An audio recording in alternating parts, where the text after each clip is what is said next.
Hey everyone, I'm Yalini and with me is Chirag. And today we are getting into the topic that everyone hears but very few understand it properly. That is Web3. We are going to sound like professors or tech pros. We are just two friends who learned it the very hard way through confusion, memes, WhatsApp rumors, etc. and finally with clarity. So let's start from the very beginning. Chirag, when you first heard the term Web3, what did you imagine? Basically, at first I thought Web3 was just crypto NFTs, scams, and people buying cartoon monkeys and calling it as an investment. But later I realized that the Web3 is simply the next internet. It's just an upgrade. Today's internet Web2 is controlled by companies. They store our photos, our chats, our behavior, and everything. Then Web3 changes one simple thing: ownership. Basically, in Web3, you own your data, you own your identity, you decide who gets access. You can take your identity anywhere online. So the tech behind it is blockchain, which is basically a digital notebook that can't be altered or faked. But Yani, you explain the evolution of the internet in the simplest way. Can you break down Web1, Web2, and Web3 in your own style? Yeah, definitely. So imagine the internet as a store. Web 1 will be you could only read. It was like static newspapers. Web 2 will be like suddenly you could write, like we can take as a thing Instagram, YouTube, Twitter, etc. But you don't own anything.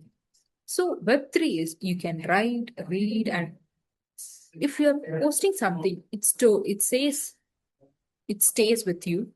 If you create something, like it stays with you, your identity becomes portable, like one ID used everywhere without giving all your information every time. But Chirag, I think many students still wonder, all this sounds fancy, but how does it affect me in the real life? So why do you think students should even bother about Web3? So basically, students are the ones who get affected the most today by centralized systems. So, like examples like fake certificates are everywhere. Employees literally can't trust PDFs also. Next is personal data is leaked constantly, just like phone numbers, Aadhaar, and what else is that? Exam question papers, all those things. Then universities lose record, and students struggle later just because they've lost all their records, data, everything. Then job portals store and sell your data actually. So Web3 solves this. Certificates become verifiable, identity becomes tamper proof, data stays in your control, and career wise, Web3 is actually exploding. So, smart contract auditors, blockchain developers, community managers, these are high paying jobs with very few skilled people. And honestly, it feels like being early to the smartphone industry in 2008. But to make this more real, Yalni, can you just give me a few solid everyday examples of Web3 in action? Absolutely. First, we can talk about education. Universities issuing degrees on blockchain. No one can fake it, no one can lose it. The secure XDID system we work with does exactly the same. Next, finance. Sending money without banks, without delays, without transaction limits. It's like UPI, but international. Then games. People actually own their skins, weapons, characters, and they can sell them. Events. Some concert now issue NFT tickets. No one can fake it, no duplicates. Even in healthcare, your medicine history belongs to you, not hospital. You decide who can view it. Like these are some real life examples in this Web3 domain. But Chirag, people often confused Web 2 and Web 3 and don't understand the difference. What's your funniest example to explain this? Here's my all time favorite actually. Web2 is like your hostel warden, controls your in out time, your data, your everything. Web3 is like having your own apartment. You have the keys, you decide who enters. Another example is nothing but Web2 is borrowing your friend's bike. Web3 is nothing but owning your bike, your name is literally on it. And this ownership is what leads to trust. Web3 doesn't ask you to trust a company, it makes the system itself trustworthy. So, but trust issues come with misconceptions too. So, what are the biggest myths you have noticed in people have about Web3? There are so many. Like often people think Web3 is crypto. No, crypto is just one tool in the ecosystem. And even people think Web3 is risky. Everything new is risky when people don't understand it. Online payments were scary once, but then now everyone are using it. Some of them think Web3 is illegal too. That is not even a true statement. Blockchain tech is being adopted by government, institutions, banks. Even India is working on digital identity systems. Even people think Web3 is only for techies. Wrong decision.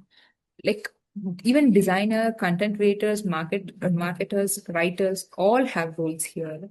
But Chirag, let's say a student gets inspired after listening to this. How do they even start learning Web3?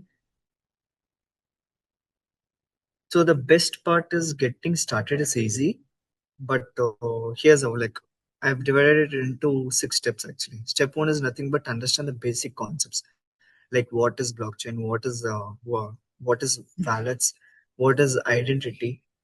Then next is just using the simple Web3 applications like wallets, NFT marketplaces, verifiable credentials. Next is if technical. If you're more interested and in technical wise, you can actually learn Solidity or Rust, which are the two programming languages we use in blockchain. Step four is joining communities because that's where the real learning happens. Step five, build small projects. Even a small, simple smart contract gives a huge confidence. Step six is nothing but apply for internships with Web3 startups. And here's a secret, you don't need to be perfect. Even a basic understand puts you ahead of 90% of the students right now. But Yalini, India is growing in the Web3 space. Can you share something about that thing also? Yeah, India is not just catching up. We are actually leading in Web3 adoption. We have the highest number of Web3 developers joining globally. Even India startups are building ID certificates, payments, and gaming solutions. Government bodies Hmm. are experimenting with blockchain based records also. And the biggest Hmm. reason India has always been strong in tech and developer content. This means students in India have a huge advantage. So, Chirag, before we wrap up, if you had to give one strong reason why should learn, why someone should learn Web3 today, what would So it be? yeah, so I would say this that Web3 is giving power back to the user. And in the next few years, every company will need people who understand this new internet. And if you learn it today, you entry earlier, and earlier moves always win. Hmm. Okay, guys, so we hope this 10 minutes made Web3 simpler, more relatable, and less scary. Yeah. Thank you and keep exploring because Web3 is not future, it's already happening. Yep. Thank you.